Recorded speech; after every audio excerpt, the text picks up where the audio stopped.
bust, bust, bust, bust, bust, bust. I told that baby go bust, bust, bust, bust, bust, bust, bust. Conductor, bow, bow, bow. Ladies and gentlemen, welcome back to Set Streams. As your boy SR said, I'm back, guys. I'm back. I'm gonna be quite frank with you guys. I really do not have that much to talk about.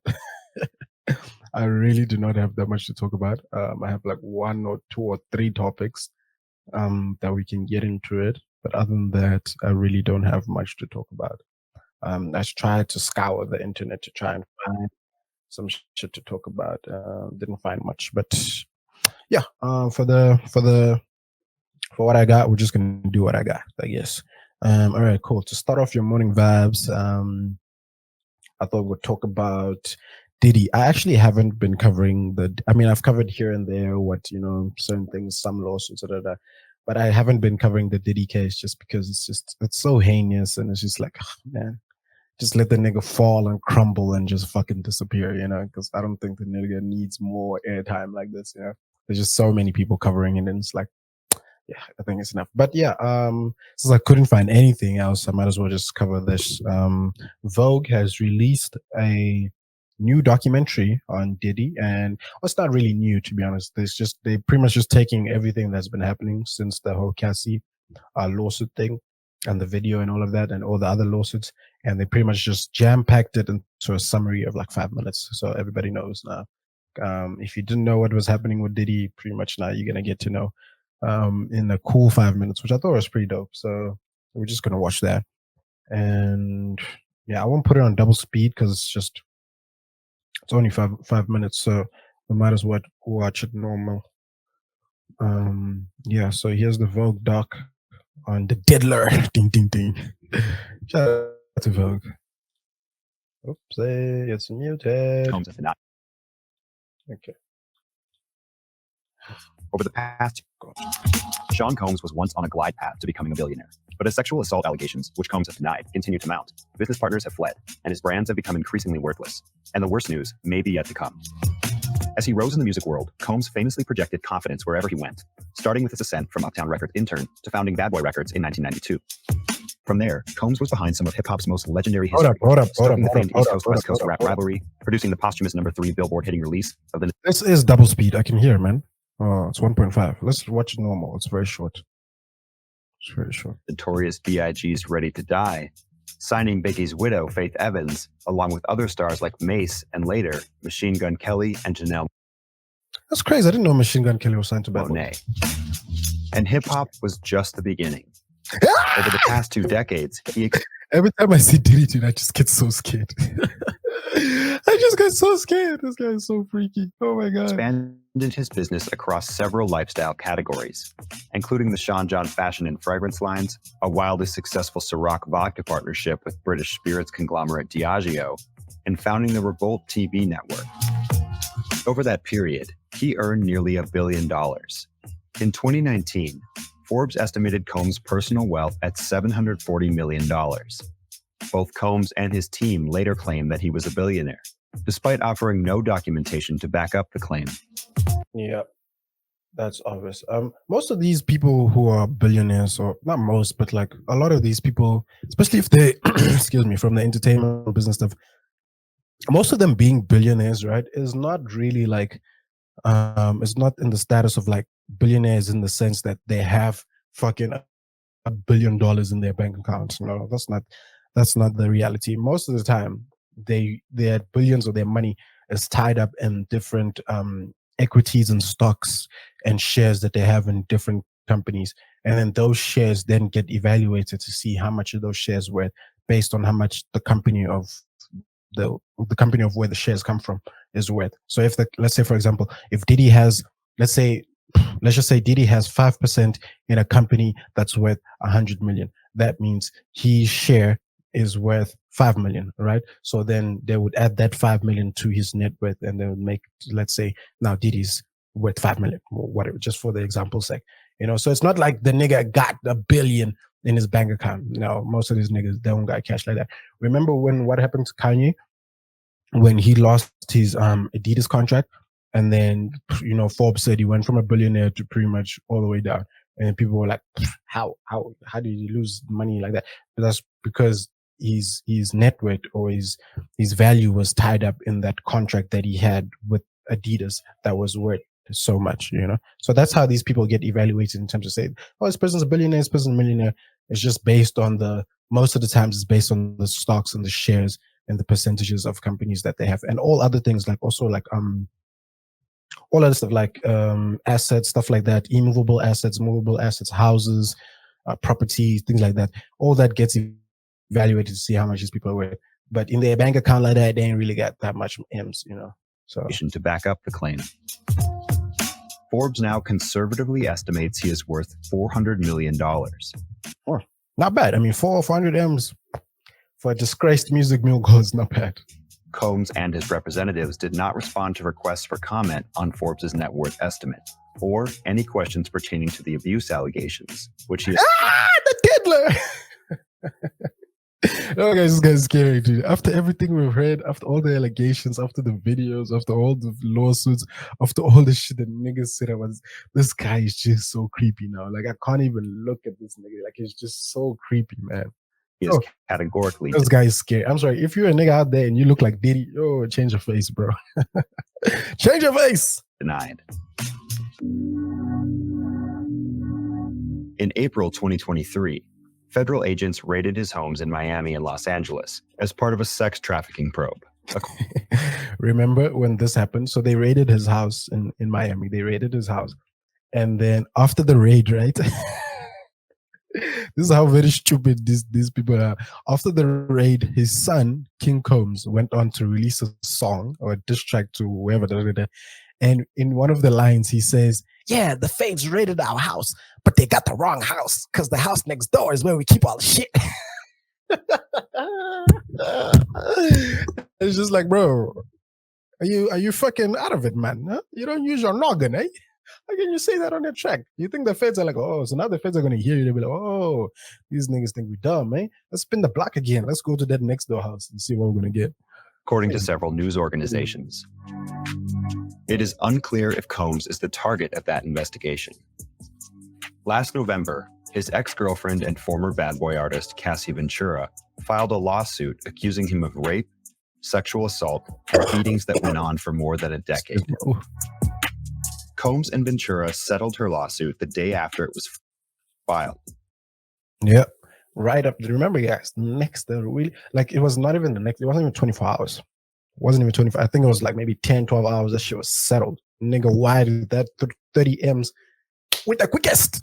He was like, which in hindsight, looking at it, I mean, I don't know, like, was that a good move? Like, let's say if you're Diddy, was that a good move to have paid that lawsuit just so abruptly and so quickly?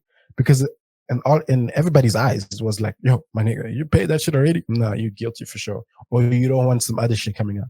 And lo and behold, some other shit came out, which was pretty much the video that collaborated or pretty much verified everything that was said in Cassie's lawsuit. So either way, I mean, he was going to have to pay, because taking it to obviously it's a civil matter, so not going to go to trial, but taking it to the courts, some shit was just going to come out, worse shit was going to come out. So yeah, maybe it was a good move to pay quickly. Maybe it wasn't. Who cares, man? Fuck Diddy. Combs said the settlement was not an admission of wrongdoing. The same month that Ventura filed her lawsuit, 2 more women came forward and filed lawsuits under New York's Adult Survivors Act, accusing Combs of sexual abuse, beatings, and forced druggings. 4 additional suits by individual plaintiffs accusing Combs of sexual assault, forced sexual encounters, and forced druggings were filed in New York between December. This nigga's a menace, bro. This nigga's a menace. For 2023 and May 2024, including one from Combs' former producer, Rodney Lil Rod Jones. Combs, meanwhile, was pursuing his own legal action against Diageo. A June 2023 lawsuit filed by Combs alleged that his Ciroc and De Leon brands were not given the same marketing, production, and distribution resources as its other brands like Don Julio and Casamigos tequilas. The arrangement between Diageo and Combs was once viewed as a resounding success in the industry, with Combs earning $66 million annually on average from... Damn, it's pretty good. 66 M's. Just pretty much slapping his name on the Ciroc and all that shit. It's crazy. I mean, you remember, damn, niggas used to drink Ciroc, bro, like that. Like Ciroc was really that like luxury alcohol brand like that, you know. Now with all these new ones that have come through, the Verbs and the Moets and the Aces and the Dons and the 1978, 1738, all these fucking weird ass alcohols that are here. Now niggas ain't really sipping Ciroc like that. From 2007 through its termination in 2023. But sales of Ciroc declined nearly 24% by volume from 2014 through 2022. A 2023 filing by Diageo reveals that Combs was paid $200 million for his equity in De Leon in exchange for ending his lawsuit and their partnership. Oh, so that's what happened. So pretty much he sold his portion of the shares to Ciroc and he withdrew the lawsuit. So pretty much they settled it out of court. Pretty much that's what it means. And he got a cool 200 M's. Interesting. After the dissolution of his partnership with Diageo, Combs' last remaining business asset was his equity stake in Revolt TV, the network he founded in 2012 to showcase creators in hip-hop and youth culture. In early June, as news of the sexual assault lawsuits continued making headlines, Combs sold back his stake in Revolt, and the company will hand his shares over to employees. Without Diageo and Revolt. That's dope. I think that's a good, if they really going to do that, you know, these companies are going to say, they can say, yeah, we're going to give the shares to the employees. Don't worry, we're going to give them. But they might just give them, here's a 0.5%, here's a 0.3%, here's a 0.1% type vibes. Are they really going to give them, you know, because he founded the company, so obviously his shares were pretty grand. And depending on how many people are in the company, you know, it's interesting. It's interesting whether Revolt is actually going to do that. If they do, that would be really great, you know, for the employees there to have that sort of equity and that sort of investment in their back pockets. That would be dope. But whether that's going to happen, I don't know. Forbes estimates that Combs has approximately $200 million in cash. His Sean John fashion line, which once racked up more than $400 million in annual sales, has been dumped by Macy's, and his eyewear brand has been booted from opticians, rendering... Yikes. Booted, get out of here. Ain't nobody trying to wear no Diddy shades. What? Some Diddy shades will probably make you see niggas naked. That's the Diddy shades. Virtually worthless. Despite Combs' impressive real estate portfolio, including 2 Miami homes and an LA compound, around half of its actual value is tied up in mortgages. Yikes. That's not good. So pretty much, if it's tied up in mortgages, pretty much it doesn't really own the property, you know? Because taking out a mortgage, how a mortgage works is pretty much like a loan. So you take out a loan and then you use your property as surety or security for that loan. So meaning that's why it's called a mortgage loan.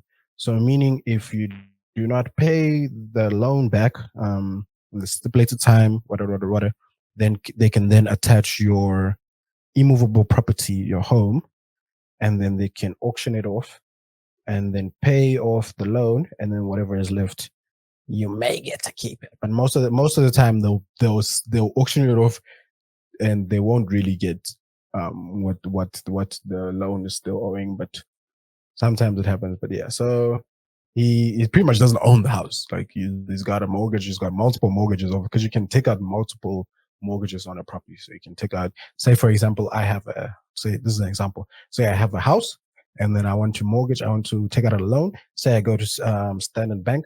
I can say, Standard Bank, I'd like a 10 million loan. I would like to use my house as security. So if I don't pay this loan, you guys can auction off my house and you guys can keep your money.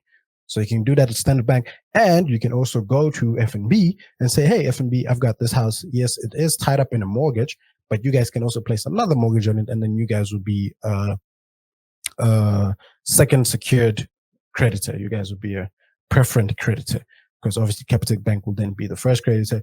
You guys will then be the second creditor, depending on the amount. Say I want to take out 5 million with F&B. So since your loan is less than the Capital loan that I took, you guys will then be a second preferred creditor. So that's how. So you can take out multiple loans on the same property. His Bad Boy music catalog, which Forbes once estimated as high as $125 million, would likely fetch a much lower price these days. And his 120 for his whole Bad Boy catalog? Nah, that's pretty pathetic. No cap, like no. Disrespectfully, yes, disrespectfully. It's Diddy we're talking about again. Yeah, man, that's not that much. So if we're keeping a bean, it's not that much. 120 M's for entire catalog. I mean, also you got to think about it. The people said it's going to fetch much less than that, so maybe around 50, 80 million for the entire catalog. And because that's obviously because niggas not playing his songs, bro. Ain't nobody gonna go to an event and you're playing Diddy? No, I'm leaving. No, that's weird. That's like going to an event, niggas playing R. Kelly. Like, nope.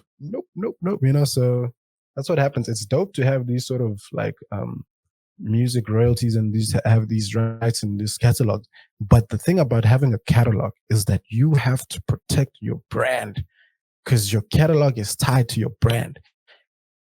If niggas don't fuck with your brand anymore and they don't fuck with you as a person anymore and society has deemed you an outcast, they're not going to play your music. So essentially your catalog is going to become worthless. Obviously not worthless, but it's not going to fetch as much as it used to. Prospects look grim in the near future. The 6 civil lawsuits against him alleging sexual assault will play out along with the federal government's investigation. Given the severity of potential federal charges, Combs would face enormous financial penalties and a long prison sentence. Combs has not been criminally charged. Not yet. It's coming. Don't worry, it's coming. Combs' former Manhattan headquarters for Bad Boy Worldwide. Here's Bad Boy Worldwide. Is now just a pile. No, it's nothing. Of rubble. And much like his former corporate castle, the 54-year-old hip-hop mogul's empire has crumbled along with it. Yikes. So yeah, no, man, that's pretty much the whole Diddy story. We don't really feel bad for the nigga. You kind of deserved it, man. Like, to just ruin your brand like that, and to just, man, it's fucked up, bro. It's fucked up. Money and power make niggas do some really fucked up shit. It's terrible. It's terrible to see this nigga just fall from grace, like, because the nigga he gave us bops, man. He gave us Biggie. He gave us Notorious B.I.G. He was one of the instrumental people in Biggie's whole career and shit. So to just see that this nigga was actually just a fucking monster, it's just wow, man. It's baffling. It's really baffling. It's like, yeah, these Hollywood people, man, the shit that they be doing behind the closed doors, scary. It's very scary. But yeah, anyway, that's pretty much it. That's the Vogue Diddy mini doc. Shout out to Vogue. Not shout out to Diddy. Bad Diddy. Let's move on.